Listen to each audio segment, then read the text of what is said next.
All right, take 4. Hey everybody, it's Clint. I had the opportunity to sit down with Laura, Stew, and Nico, almost a couple weeks ago now, and I chatted with them about their 10, this will be Stew's 11th and Nico's 10th Susitna 100, which some of you may know is a pretty big, kind of big deal. It's quite the accomplishment. It's something that I had in my mind before I dove into my own stuff. So it's quite the accomplishment, and I thought it'd be cool with the race coming up to sit down with them over a few beers and some good snacks and kind of talk about some of their experiences. I hope you enjoy it. Just a heads up, this is the first time I've ever done anything like this, and I don't have a ton of equipment. So initially, the audio is very quiet, but it gets better. So stick with it. Anyhow, I'll catch you later. And I forgot to add one other thing. Occasionally I use some less than pure language. So if you have any people that you don't want to hear that, or you don't want to hear it, occasionally as the night rolled on, I was using some colorful language. Anyhow, just a heads up. I mean, the way the race was, I was like kind of alone in my place, and I was like, oh, why am I riding fucking alone when there is like 5 people behind me? So then I was like, okay, I'll just wait for them and pee. That's right, because you, Fred, Josh, and a couple of guys kind of split up. Yeah, kind of broken up. I mean, that's kind of what I was thinking. It's like you just kind of get confusing which race is what. Yeah. As you do it more and more, you're like, okay, which race was that and which race was this? I won't forget 16. Yeah. I'm gonna have to edit that out. But yeah, no, I had to look at the results to kind of remember, like, hey, which year did we do what? I think that's one of the things about it's really tough. Like, so I'm gonna skip to a question I didn't really ask you guys, but it's like what do you guys think about how like this event has like adjusted the trajectory of your life? Like, so a big part of our lives is riding bikes. Like, and you guys, I mean, for a large percentage of your life have now like kind of adjusted your winter to doing this event. Like how do you feel about that, and like why do you keep doing it? Because I feel like even though you guys you've gotten your 10, and he's gonna get his 10 this year. Laura will get her 10, I'm sure. Like why? I don't know. Why do you keep coming back? I mean, obviously the whole event, right? Like there's this like huge group of like volunteers. Like it's an event, right? Like why? I kind of feel like I have like a relationship with the Susitna 100, like as an event, right? So it's like almost like a reunion when I see all the weirdos we hang out with that weekend. Yeah. And it's like I've posted about it before. It's like kind of my annual rite of passage. Like it's like I've been telling people like it's almost like my year kind of sort of begins and ends with the suit. Kind of like anything I do the rest of the year is like just getting ready for this. But yeah, then there's the whole cast of characters we have out there. It's a whole different scene. But yeah. It's like I feel like I'm at a family reunion when I go to gear check in. I mean, it's like a huge thing, right? Like when you think about like they have to rotate volunteers out, right? Like we know some of the people, but we also like a lot of the people we don't know, and so it's like how like it really is like a big event. Like there's hundreds of people being involved with it, like at all levels. And then it's like, losers like just hanging out there like, whoa, cool, welcome to my house party. Like, he's like the cool uncle. Like, yeah. hang out with Boozer. Yeah. I feel like it also forces you to go outside and ride more.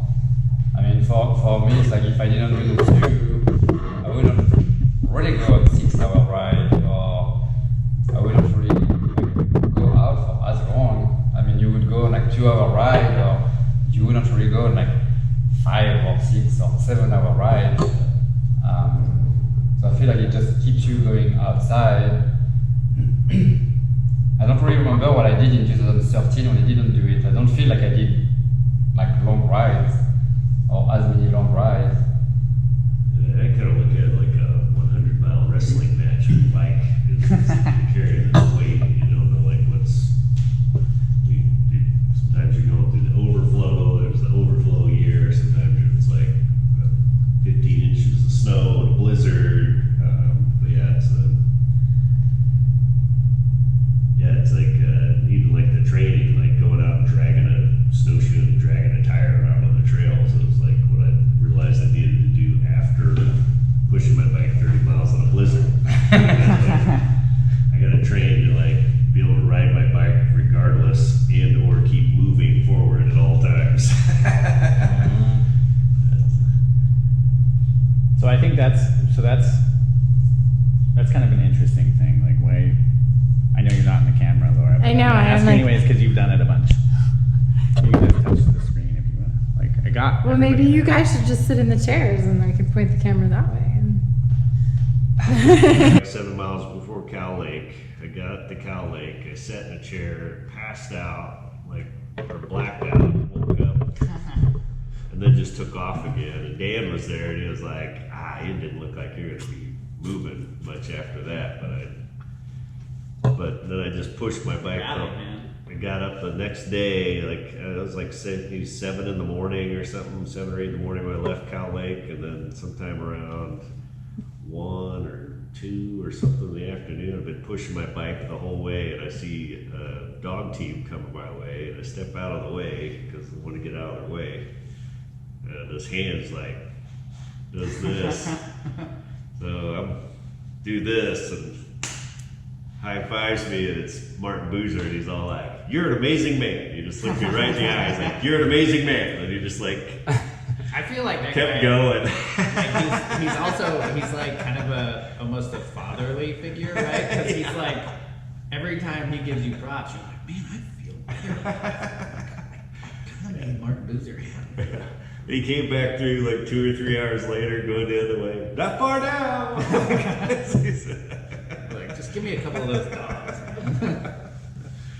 I was like, so you have to go sit over there with them. when we so get that you into can when be we on go the into camera when we too. finish, Yeah. I enjoy like the finish line because it's like when we sprint through, it's like even if you're not sprinting for a position, like you push through it and it's just you're like, oh man, I am torched, like I am so tired. But it's like you go through like the little tunnel of dogs and they're all looking at you like, what's up with these guys? Like some weirdos on the bikes again, like weird dudes. The little hill at the end feels good. So what do you think your favorite memory is? I Like don't- you've won. I don't think I have favorite memories because all of the races are so different. Like I said, I mean, That's a cop out. What do you? for give me something me, better. one of the hardest one where I keep coming back is like that second race when I was like going between Lucy's and Alexander Lake, and you're in a blizzard. It's like 60 miles an hour wind. It's like -40 with the windshield. You're riding forward, and then you have to step off your bike because you know you can push your bike faster than you can ride it. Yep. And it was my first time being like so cold, and I'm lucky because at that time I wasn't really going so fast that I had like so many clothes on, and I had my hood on, I had my like everything, like none of my skin was like showing out, and I was like pushing my bike, and then I'm like against the wind pushing, and then the leader are coming the other way, so I'm like, I don't know, it's like not even the half of the race, and they're like 20 miles ahead of me, and they're coming back like going super fast with the wind in their back. And I'm like, what am I doing here? And then you just keep pushing your bike and you're not even halfway there. And then You're you questioning your life choices. you get to Alexander Lake and you get a bowl of ramen. And it's like, the best ramen ever. But then I hated that phrase because then you had to go back. And so... I thought about how it was going to be so much better when I turned around. And then when I turned around, it was blowing all the heat into my glasses. My glasses kept fogging up. So I was like, had nothing to, like, no resistance, but I couldn't see. and then the whole trail was just like wind blown. And I remember like following what's his name? The skier guy. Chet. Following Chet. So I was following Chet, and he was like skiing with the wind, and I would be like following him in his track, like for like 10 or 15 miles. I just like followed him, and he was definitely going as fast as I was going. It was like super pretty to just follow him, like just sliding on the snow. But yeah, that's a big memory. And then, I mean, the first year, like I said, I stopped at Flathorn on the way back, and Peggy was still there, and so she was making the jambalaya and brownies. And like the biggest mistake I did was removing my socks. I mean, my socks were wet, and it was the first year. I didn't really know what to do. Or the second, no, it was the first year. So I had put like plastic wrap around my socks because I was like, maybe that's going to keep my feet a little bit warmer. And so I removed my socks, removed the plastic wrap, and then she was like, "Do you want some jambalaya?" And I was like, "No, yeah." And then you're just like in the couch. I was like, "This is the most comfortable thing ever." Yeah, it's probably like some old worn out couch from like your 20s, like 20s house parties, right? Like those couches, man. Like you just fall into them and you're like, oh man. And I'm gonna pass out on this couch. At that time, Stu had advised me to have like 5-hour energy bottles on my bike. Yeah. So then I was like, okay, I had a 5-hour energy bottle, and then finished the last 18 miles. Those things are Gross. Those things are clutch. I know. Like they don't taste good. Like you're not I drinking. haven't done the 5-hour energy since the first or second year, but I've phased those out of my life too. Yeah. I remember Stu was like, I'm like, if I could do that, if I could do like, yeah, no. So I mean that was a great memory, but then I mean like getting lost with Megan was a great memory too. I mean, It was a little different on our end. You We were like, What happened to them? You just disappear on the trail for like 30 miles. I remember sitting in the finish because I was waiting for Laura, and I was sitting at the finish and I was looking at because Josh had finished, and I was like, Megan has all her stuff, right? Like they'll be okay, right? Like they have all their gear and everything. He's like, yeah. She has like a negative 40-degree bag, and he goes, she could get it out, but I don't think she can get it back in. Because he had packed it like so tight, right? Because none of us plan on using some of that stuff. Usually, like, you're just like, I pack it, and I kind of pack certain things like really tight in a way. Like our food, right? Like, I'm not going to use my 3,000 calories. Like, I stuff that in a far bottom corner. Where I'll never see it because I'm like, no, I'm not going to eat coconut oil or whatever weird shit I'm carrying that year. No, Some macadamia nuts. Yeah, macadamia nuts is the best Peanut one. butter, I mean the peanut No. butter jar is pretty good. I had this No, sticks because of you butter. need more than a peanut butter jar. Yeah, you have to carry two things. Yeah. I mean a peanut butter jar and a bar. I mean Yeah. that's normally what I carry. I I'm can always eat, trimming them grams, man. I can eat a peanut Macadamia butter bar and a nuts. jar. I had the sticks of butter one year, and my hub went out with like 3 miles to go to You just greased Flathorn. it up. Oh no, like I was like, my hub goes out. I'm like about 3 something miles from Flathorn. It was the out and back course. And as I'm pushing to Flathorn, I'm like, I might be eating my butter today. That's why you carry it, right? I would say the. Right, I don't want to give. I'm gonna have to. You're gonna have to mess with. Back to work here. So like, it's interesting I feel like you've brought up a lot about kind of like the pre-course that we have now. So like the old Luce's Lodge and stuff like that. So like, what do you guys think is like different about kind of like when they switched, like the organizers, and then with Luce's closing, like, which is normal for like middle of nowhere Alaska. Like there's always lodges changing hands and like coming and going, opening and closing, and people passing away. And like, I guess, what do you think? Like, what do you think is different? This is just for me, like this part, like, because I never did the original course. I remember like seeing like pictures and like going, oh man, only like the really fast people do that. Like I'm not like I wasn't a fast person back then. Like I was. I mean, I really like. I didn't think I could do 100 miles. I didn't really think I like could do the that. loop because like before you would like. Yeah. So you would ride all the way in, and then the runners and the skiers would go through, and they would mainly ride on the bike tracks.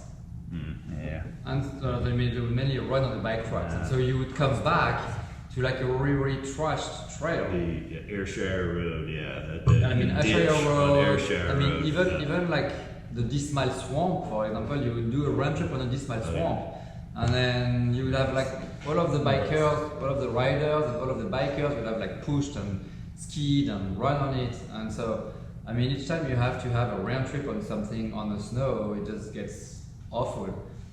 And I remember, I think it was the first year, Stu had told me about his first experience the year prior.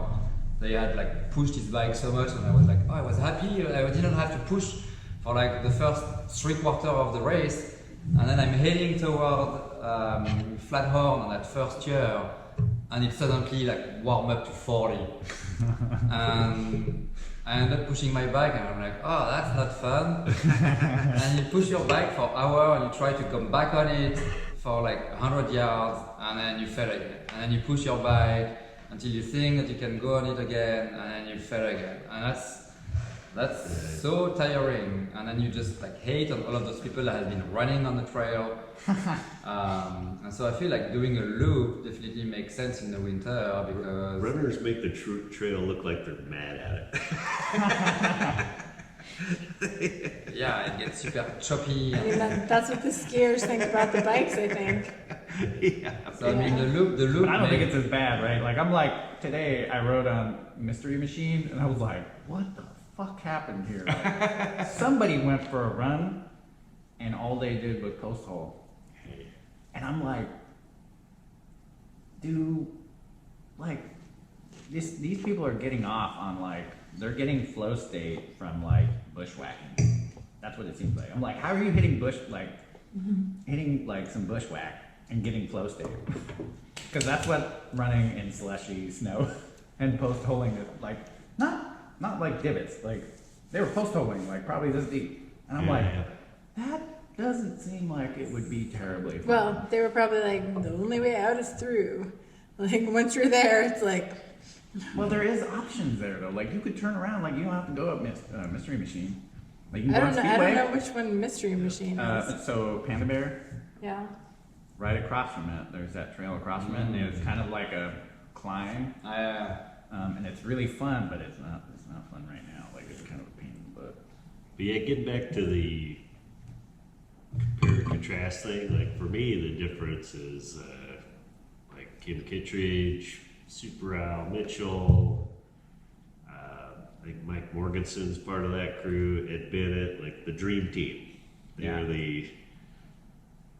They were doing it back then, right? So it's like kind of where I was always at in the race. I was kind of like leapfrogging them a lot. Like at one point, I was like, I remember being at a checkpoint where I'm like, I feel like I'm your rabbit. Like I get ahead of you guys, and then you just stay on me and you pass me eventually. But then I get ahead of you again and go from there. So that race they called me Rabbit. Hey Rabbit! Like every time I'd like come into a checkpoint or see them. But so when Kim and Aaron took it over, it was one of those things where I was like, now it's being ran by the Dream Team, so it's going to be a good course. So, but yeah, Kim never liked the out and back. He always wanted it to be a loop. So. Yeah. I mean, the out and back was so hard, like mentally. When you get to the 50 mile and you have to come back, you're like, ugh. I already rode all While like the loop is just like constantly fun. I mean, even if some areas are less fun than other, like the big swamp is like really boring, and you're just I totally riding agree with you. straight forward for like miles and miles and miles. You just get confused in your head to like, even after having ridden it like 6 times, I still don't really know where I'm at. You know, like just it's hard to find like We know you don't references know of- where you're at. It's hard to find like Tom didn't know where he was at references. either. And know There like was a how lot of far people how far you are. Same like after Cow Lake with all of those like rolling hills. You're like, where am I? Like, when is that part of the trail? When can I see that little red light? That tells me I'm getting pretty close to Hunter Tent. I do think it's a really great course. I mean, it's better than I try to stay away from like, you know, I know that there was a lot of people that went up Yetna River this weekend. I mean, there was like a lot of people went up, and I think the conditions were good. I'm like, oh man, I just I don't need to go up that river any more than once a year. I'm like, dude, this is enough. Like, this river is just flat. It's always kind of flat light. Like, I'm just trying to like, let's get this over with. But I'm gonna go in the hills. Like, the hills are really, really pretty. Yeah. The general rule of thumb in the Sioux is like, man, if we would have done this last weekend, it would have been great. Yeah, the weather always changed the week before the Sioux. Yeah. But yeah, And talking it's about always the river- doom and gloom, right? It's never good. It's never good weather. You're just like, shit, it's gonna warm up to 40 and it's gonna be an ice rink the whole way. And it's like, is it going to be super cold? Like, that's what I think about this year. It's like, we haven't had, like, is it going to be super cold? Is it going to, like, be another Pineapple Express year? Like, what's going to happen? Which one's better, Pineapple Express or Super Cold? I'd rather have super cold. I'd rather have I'd super cold, I'd rather ride at the post hole of my knees across Flathorn ever again. Yeah, I'd rather have cold, like nice and cold and like firmer trail than like not being able to ride. I remember that 2010 year, like I'm post hole to my knees and like see Janus Tower just right across all of it with like super wide tires and like oh, okay. And then like I get you right. Yeah, the next year wasn't that cold. Yeah. It was kind of normal-ish. Then it was normalish, yeah. But there were a bunch of soft sections because it maybe been wind blowing or This, something. I feel like the Dismal Swamp, all of the area, like particularly on the way back. On the way back, it got like warmer before Flathorn. I remember like pushing a lot before Flathorn, and that's why I needed definitely like to eat and stop at Flathorn. I was tired from pushing. Yeah, my first year I was like, I can't see how people are riding this right now. The next year, I think when we dropped out, we went down the wall of death and we were on the river. And a guy was like, I can't see how you're riding this right now. I was like, all right, I accomplished something. Like, I'm doing good. That was back during like Larry Endo days too, man. Yeah. Like, there was no like 5-inch tires. Larry in the front and Endomorph in the back. Yeah. Yep. Backwards, That was of my course. Had to set it backwards, man. I still have those tires too. I kind of wondered. I was like, oh man, I Wait. Oh yeah, Solved. use the used one. Oh wait, there's still some in here.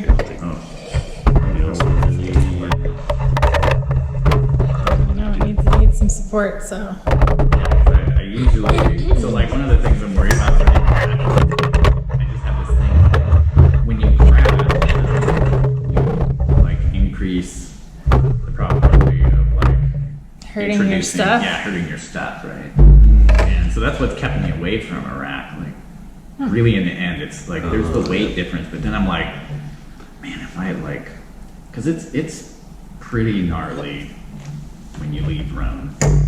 Like, it can be really icy and it can be really fast because it's like big rolling, like huge, like it's like some of the really big Kincaid hills, like on the cross country ski trails where it's like, you know, you can feel like G forces at the bottom before you come back up, and so like, I'm like, Yeah, man, if I that's crash- what I recall about riding in the Homer Epic. Like, it was.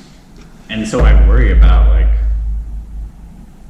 I mean, like if I crash there and like I hurt something, like I might be there for a long time before anybody even finds me. Like, and then it might be like a really expensive flight home.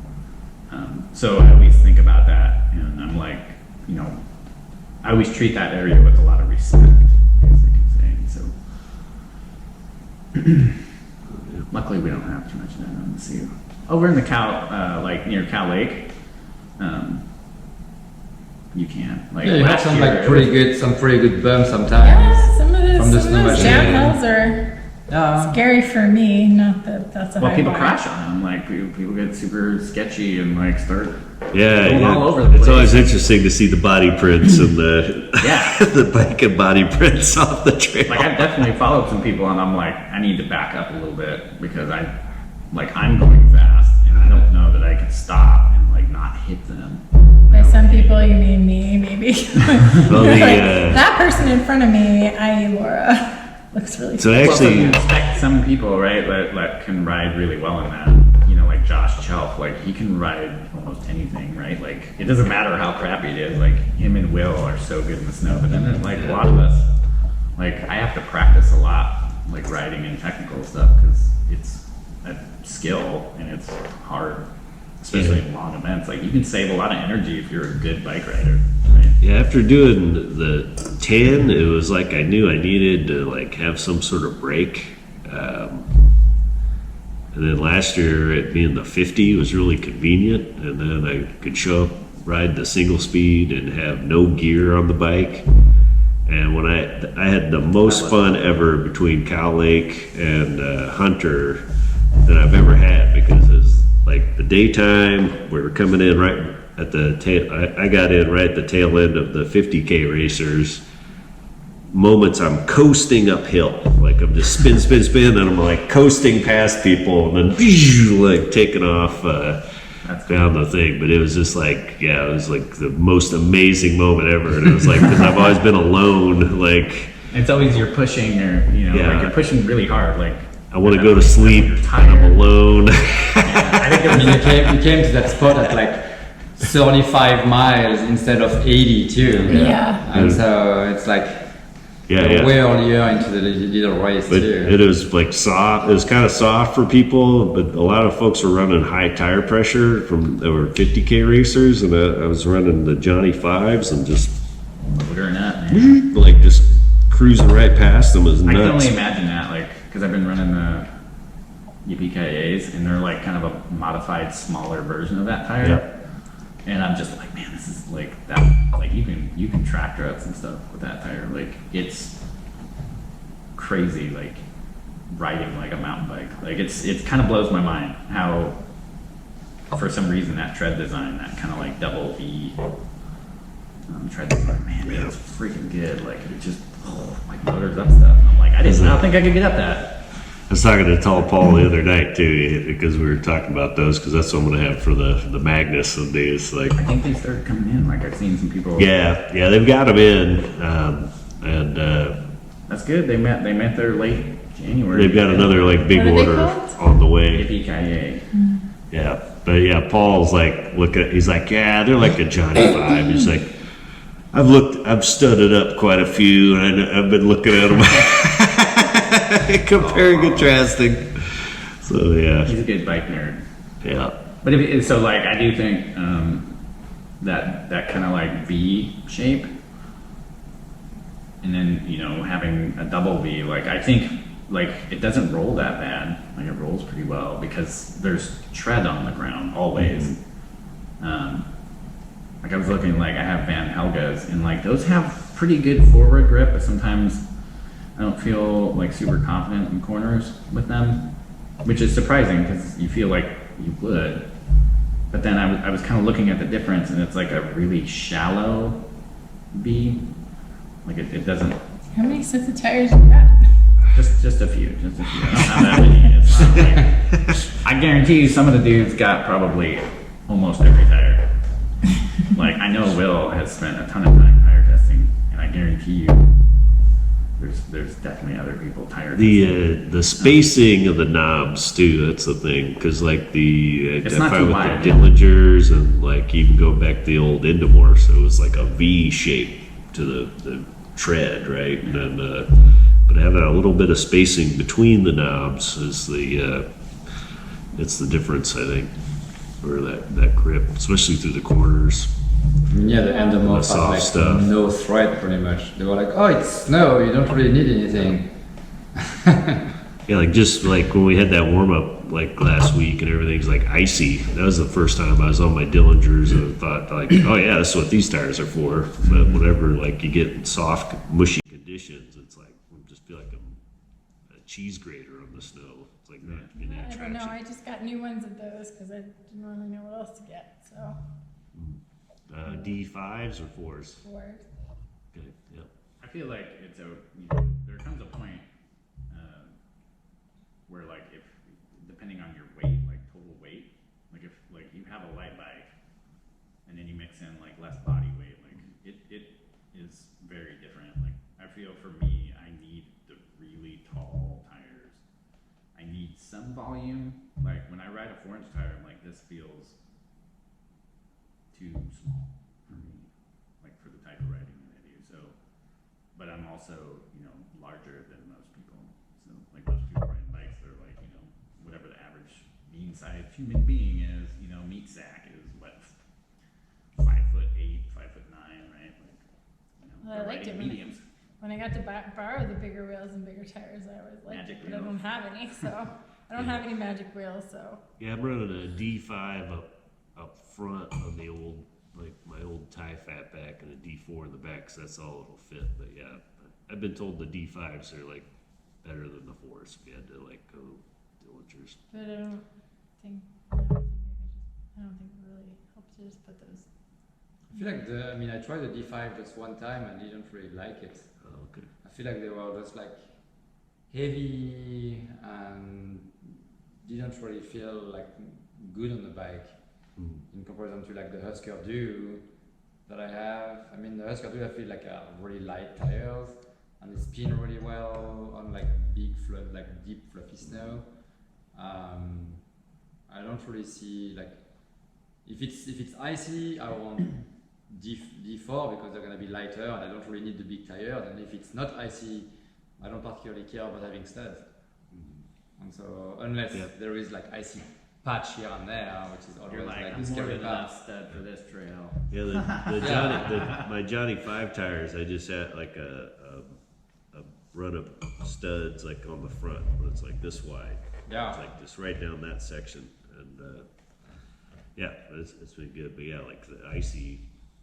I thought that was pretty cool, like talking to Greg about studded tires and like how he was kind of approaching the layout of studs on the tires. Like for a while we were thinking like, oh, we need them on the edge, and it was like, like we were all going to be like, leaning the bike over on ice. It's like, no, No, yeah.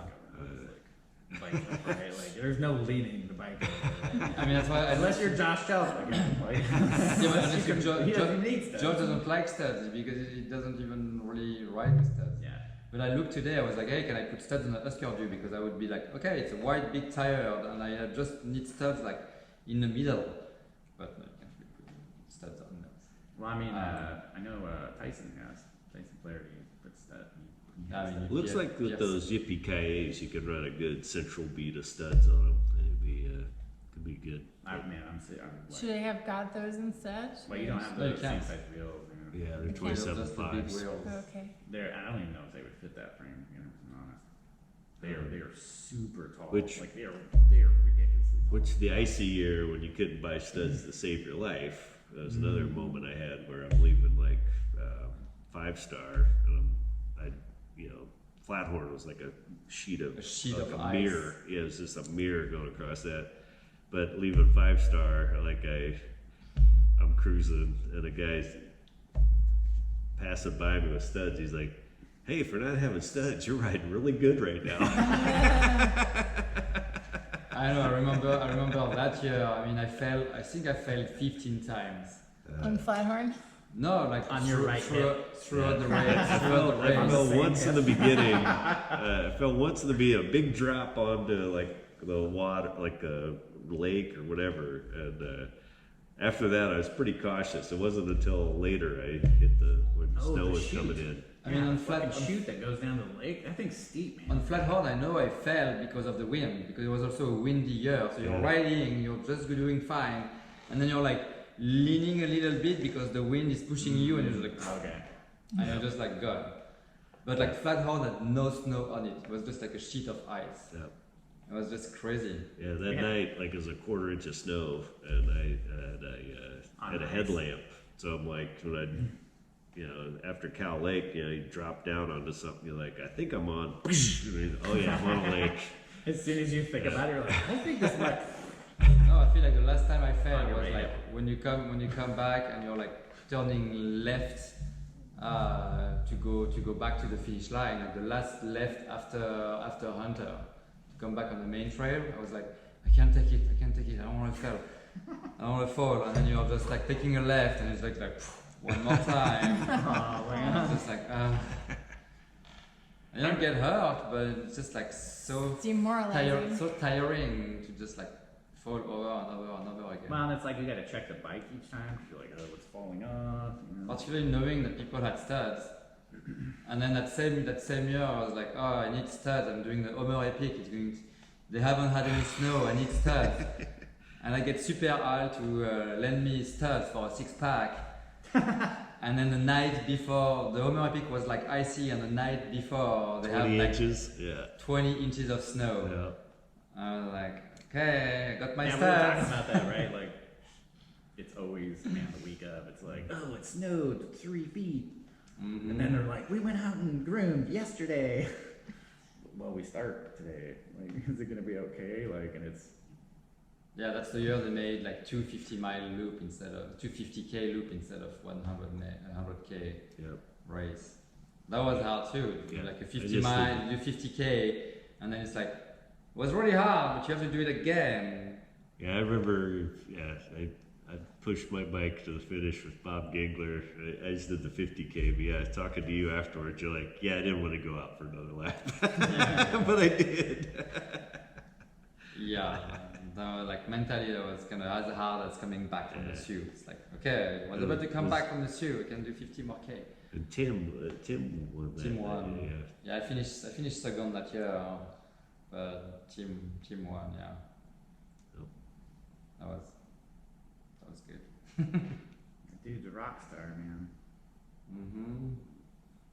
Yeah, he was riding the river this weekend. Yeah, he was right. Well, they had their big, they had their yearly Northwoods Yeah. trip, which they didn't do it last year, but man, I really wanted to go on that. I was like, man, doing this whole school thing, and then Frankie got the shits, man. he didn't just have the shits. He What had did like he- explosive. What did shits. he eat? What did Well, he I get don't into? know. I don't know what he got Like into. shotgun blasts, like. Yeah, it was like he'd just be like, he'd walk up to me, and I look at him, and I'm like, oh fuck, and I run over to the door, and it's like half the time I was getting to the door in time. Oh, gross. Poor guy. I got him plugged up, so he's plugged up right now, and so his stomach should be getting back to normal. Find some chocolate. I don't know what he got. So there's some contractors working next door because my downstairs neighbor, I have a new downstairs neighbor, and they're spending a ton of money. They haven't even moved in yet, and it sounds like they've redone the bathroom and multiple rooms. And that contractor, he's there pretty much almost every day, and yeah, I totally lost my train of thought. Contractor. Maybe they gave the dog some food. Oh, that's right. Yeah, food. So there was some stuff sitting out, but I don't know. There's a lot of trash bins around, the big trash bins for apartments or companies, and there's a lot of ravens and birds. So they made me there was some random shit laying out in the yard or in the parking lot, and I was like. Sometimes I would remember it and keep Frankie away from it, and some days he was eating it. And I'm like, oh shit, Yeah. come on, get out of here. Okay. I mean, that's his life, right? That's how he has survived. Is he finds food and he eats it. No surprise He's then. been adapting back to or adapting to abnormal dog diet. Apartment Yeah, I'm like, dude, I Anchorage Have some, dog like, diet. fucking corn chips, man. Like, you don't have to eat that shit. Like, you're not a dumpster dog. Like, Anymore. not anymore. Yeah. I mean, like, we used to call it rainbow water. So they had these like drip pans underneath their oil tanks out in the village. And they, gathers up a little bit of water, and then it's all rainbow colored. So we call it rainbow water because all the dogs will run up and drink the rainbow water. They won't drink like puddle, like sometimes they drink puddle water. But I'm like, oh man, like, Oil Yeah. water. Yeah. All kind of water. whole village. People would clean off their boots in it and stuff. And then the dogs are over there fucking lapping it up. I'm like, dude, get out of there, man. That's fucking gross, man. Like, you have an entire river. Like, the silt's clean. Well, I'm getting word from Catherine. Our chicken's in the oven. So I'm gonna Ooh. Chicken. do some boneless chicken breasts tonight. Mmm. There we have gumbo. I made a pork, a tassel beer pork gumbo. It was like a 1 week recipe. Oh, okay. Leave the pork in the pork shoulder in like the brine for like 4 days, and then cook it for. Well, it was 8 to 10 handy hours. how it got above freezing, because then we could just put it outside. Yeah. Like outside was like fridge temperature and not freezing temperature for a few days there. And cook it for like 8 hours, and yeah. So I have one last one. Yeah, ask him some more questions. Just one last one is, what are your biggest challenges to preparing for this event? Like training or preparing, whatever you want it to be. Like, what is the biggest challenge for you guys? The fear of knowing that the weather is going to change the week before. Looking at the weather over and over and over again the week before. That sounds like a knowing mind that thing. It's going to be like you don't know what you're trying for. You can't really train for the event because you don't know if it's gonna be cold. I mean, the last 2 weekends it was really warm. Before it was really cold. It's like it's over changing. You can't really plan. Yeah, you can't really plan, but I'd say the biggest challenge is like making the time, like more than anything else, to like prepare. Like it's like because you never know what it's going to be. It could be 100-mile wrestling match. So yeah, I feel like even this year, it's like kind of every year when I show up, people are like, "Oh, you ready?" It's like I'm as ready as I can be. Because like got to work a full-time job and like deal with like whatever weather systems we're dealing with here. And I think for a while I was doing the gym thing, like going to Alaska Club and working out. But then I just realized, nope, I just need to make a point to like be outside. Like for me, it's like I do like a couple indoor things, but it's like kettlebells and things like that. But just like making like.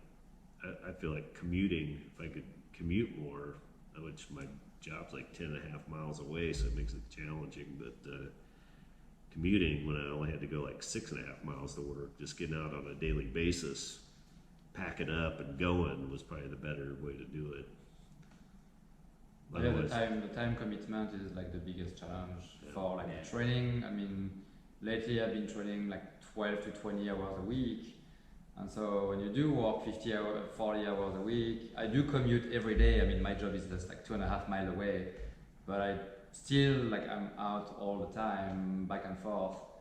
And then, I mean, every single day, or like at least 5 days out of 7, outside riding or inside riding. I feel like the trainer does help a little bit. But one of the biggest challenges otherwise, I think, is the food. In a winter condition, like kind of knowing what you can or can't eat, and knowing like it's like if it's getting under 20 degrees, all of your food is going to be frozen solid, and it's hard to eat, and it's hard to chew, and it's hard to kind of train the way you race. Because I mean, the last 2 weeks I've been kind of forcing myself to eat more on the bike, because I can go and ride around town without eating anything. Because I can go for like 4 or 5 hours, but then if you have to go for like 8 to 12 hours, and you do have to eat stuff. And so it's hard to train yourself to eat stuff and to try to find the right stuff to eat. What did you bring the year that you brought all the wrong food? You said. I mean, I made cookies that were way too dry, and it was a cold year, and I couldn't even find any spit to chew the cookies.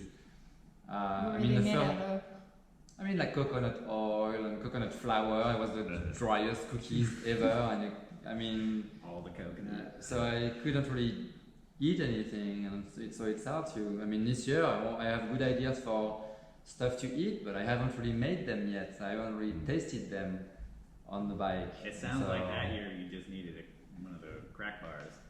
Yeah, but Then it would have been the okay. crack bars are like too dry too. I mean, they would be too dry. It wouldn't matter after a while.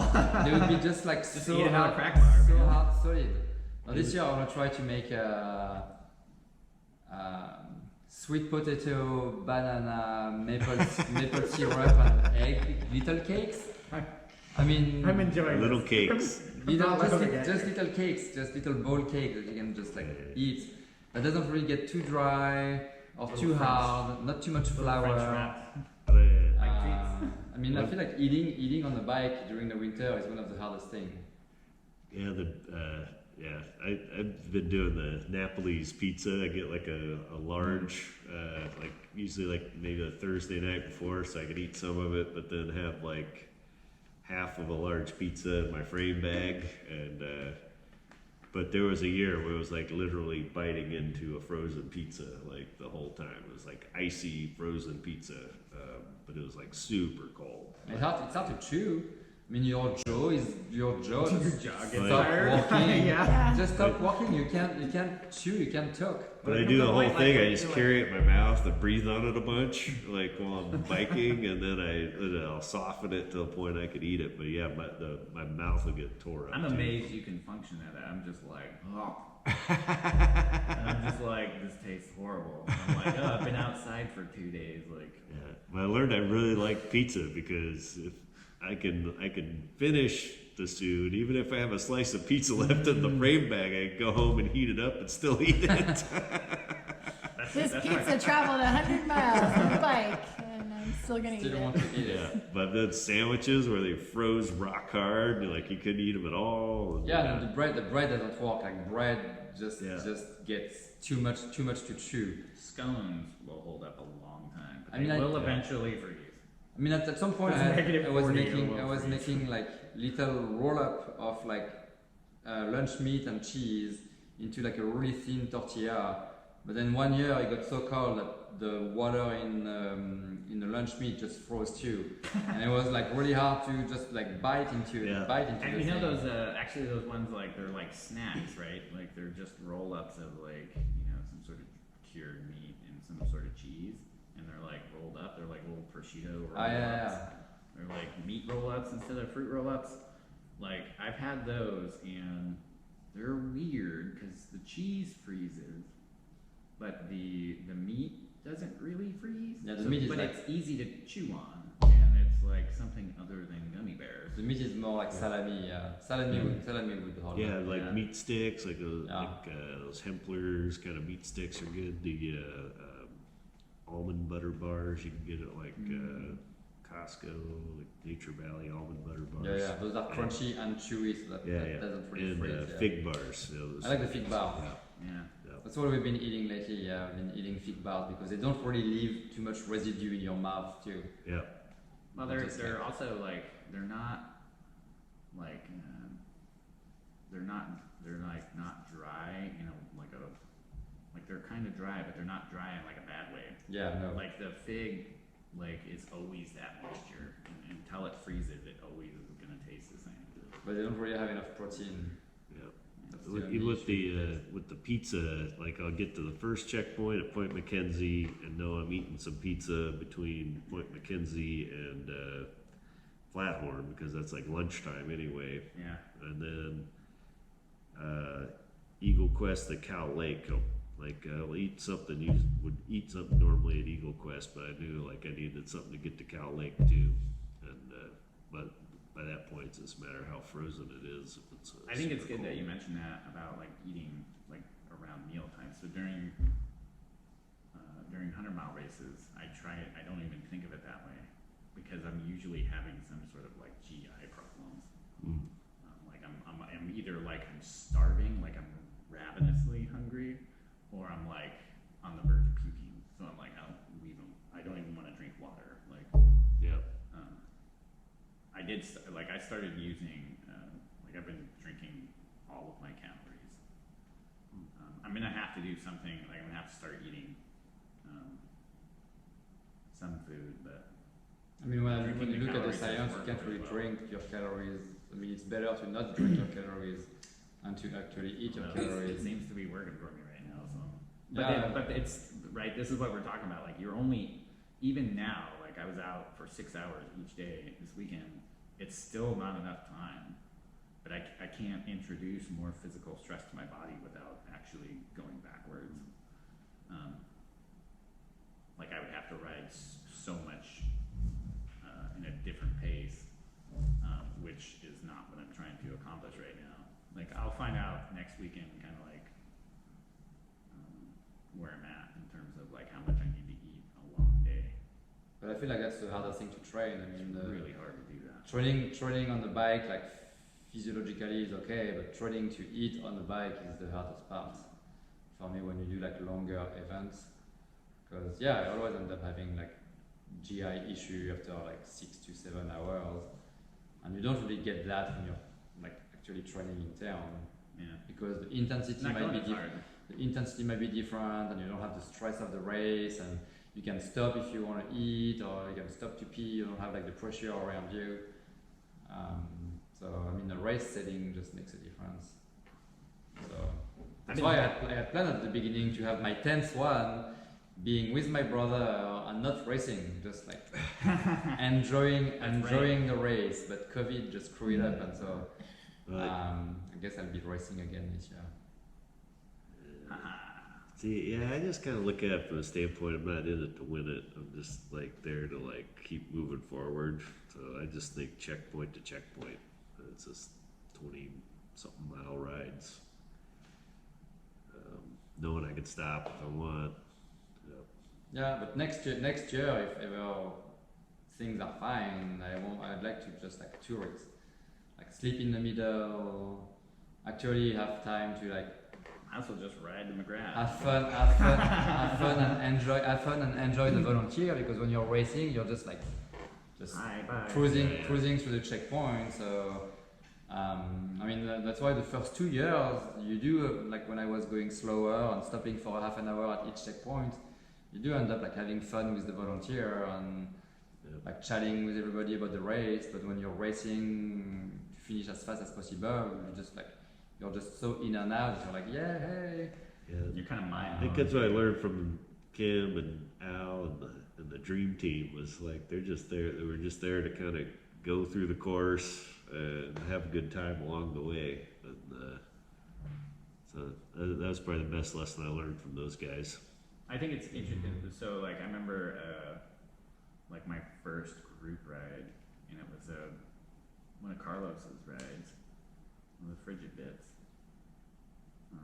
Probably one of the last ones he had, like, when he would have the weekly, like, just, there'd be a fast group, and then there'd be the chill group. And so I went, and it was really cold. I remember it was like my first really cold bike ride, and I was way overdressed. But I was hanging out with Super Al and Tony, and I think Tony got a flat. And so we were just standing around, like, watching him pump his tire up, because what are we going to do? Like, but we wanted to make sure he was okay, and it was like, man, it's so cold.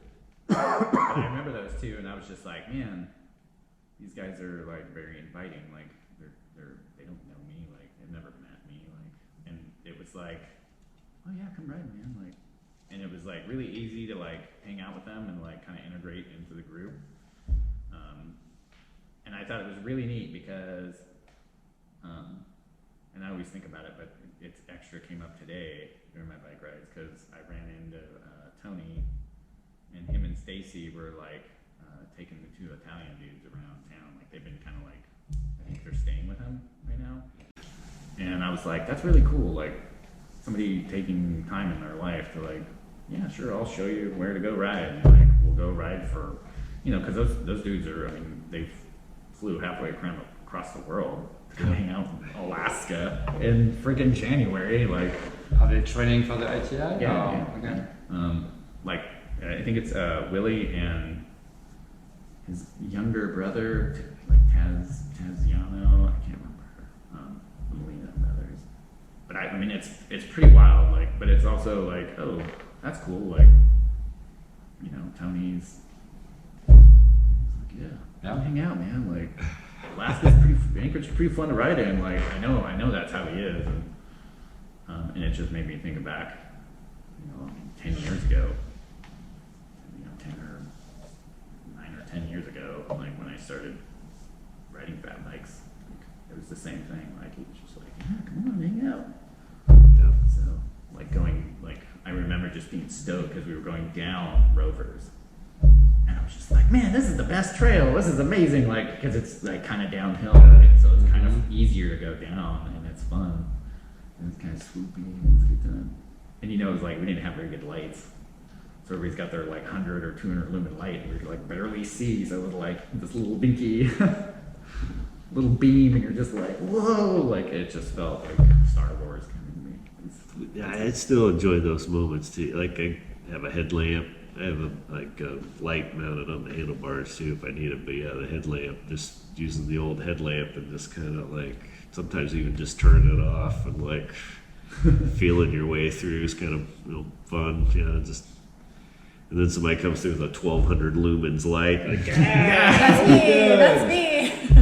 I remember the first year at the shoe, you had the little headlamp, and I had like a 900 lumen. Like, I had the most powerful light 10 years ago that you could get. Yeah. Like a 8 or 900 lumen light from like UK. And then that's kind of how people would know as me, because I had such a huge light. But no, everybody has those lights, and I have like a smaller light because I'm like, oh, too much light is too much. Like the other night, you rolled up behind me, casting my shadow in front of me again. And I'm like, I don't know who's behind me, but I can't like. Yeah, you did that to him again today, right? It was like No, you rode no, up, not well, today. no, He was easy that on was me late, but I today. just mean like you rode Yeah. up behind him, like get out of my way. Well, when he rode up the other night, it was like, That's just how he rah, does it. rah, rah, rah, rah. He's like making these like crazy noises. And he's like, and I'm like, what is going on? I'm like, I'm cranking to get ahead. It's like, rah, rah, rah, rah, rah. And it's like, and he's like, hey, Stu. And I'm like, Fucking crackheads following me. he's like, Get the fuck out of here. did you think it was an asshole behind you? It's like, no, I thought it was someone with a mental disability on an e-bike. I don't know what's going on here. Yeah. But when you get behind Stu, you just like accelerate because he doesn't like to be followed. And so, but I can still follow. I can still follow him. And so he's like trying to go fast, and that asshole is still like right behind him. Because I know he has his like earphones and he's listening to music. So it's like. So I would never know lately this year. I was making If crazy somebody's music. following me. Motor noises. Yeah. No, it's hard with the lens. Like the other day, I crossed you and I think you didn't even see me. No, I did at the last second. Yeah, Like, the last second you're like, oh yeah, that's. Sometimes you I see us, you I see was each other like, when what a you're- fucking jerk. sometimes I blow by people, like, oh, it's Nico. and then it's like 2 minutes later it registered. Oh, that's so and so. Yeah, usually. I mean, with the light, you know, like when you just cross past who that was. Yeah, when you just get past the like blinding beam. Yeah. I have had to start using a stronger light because I'm like, oh man, I just don't see as well at night anymore, and I'm like, I've had to go. Like, I used to have like a 300 lumen light, like it was awesome, like because you could take the battery out and get multiple batteries, and so it was like a really good light, but it's not. Okay, I get this looping now. I think it goes to like 2100 or something. So there's like a night I'm out doing a ride, and we're bombing Blue Booty, and like right when you get to the big drop, that cliff you drop off of, I like cranked on the high beam. These guys behind me was like, a frickin' light Stu has. Like, oh no, but yeah. But I keep that even on the lowest setting. Like, I just kind of do that low and then have a headlamp. Yeah, I mean, I always keep everything on the lowest setting, unless I'm like, riding around Kincaid, riding around like the coastal trail, and I'm afraid of like You want some? getting a moose. And so when I'm like, oh, maybe there is moose around, I'm always like, okay, I'm gonna add a little bit more light just in case. Cause Yeah, I was over at Muldoon Park last night, and I was like, I'm gonna do a loop around the park, and then like I'm cruising, all of a sudden I look up, and it's like 7 feet off the ground or two glowing eyes staring at me. It's like, oh, okay, gotta turn around. I mean, there's been so many moose on the trail lately, it's crazy. Yeah. I almost Yeah, I put ran my quite a few head the up other a day. moose's butt. Though. Yeah. Oh. She wasn't even riding bikes. No, I was like going on. It was one of those like little ones that's like in between the trees and in between the trees, and I was like, That's is not a that? tree. What is that thing hanging from the trees? Like I like it seemed like it was it first appeared to me as like a dead rabbit hanging from the tree or something, yeah. and it was like the moose's butt. Like, right? So it was all, you're saying this moose had a fluffy butt. Yeah, he had like a fluffy, like sort of fluffy Rabbit fluffy butt. tail, like or something. I don't know, like a little butt area. I'm like, Maybe it was the balls then, like the yeah, balls or and the something. fluffy I don't tail. know, but I was just like, holy crap. I'm trying to imagine. I'm like, yeah, I could see it being a rabbit. No, the other day, Yeah. I saw one at the last second on the tank trail, and he almost, like, he just false charged me, and then Laura was coming behind. So I was like, He was "Hey." like, stop! Stop! Don't But yeah, there There's was, like- another moose up the trail. There's been so many moose on the Well, then we trail. were stuck on either side of the moose. So Yeah. we're like, he's like, the moose like charged me, don't pass it. And I'm like, well, okay, but now I'm behind the moose and you're ahead of the moose, so. Yeah, I freaking. Figured it out.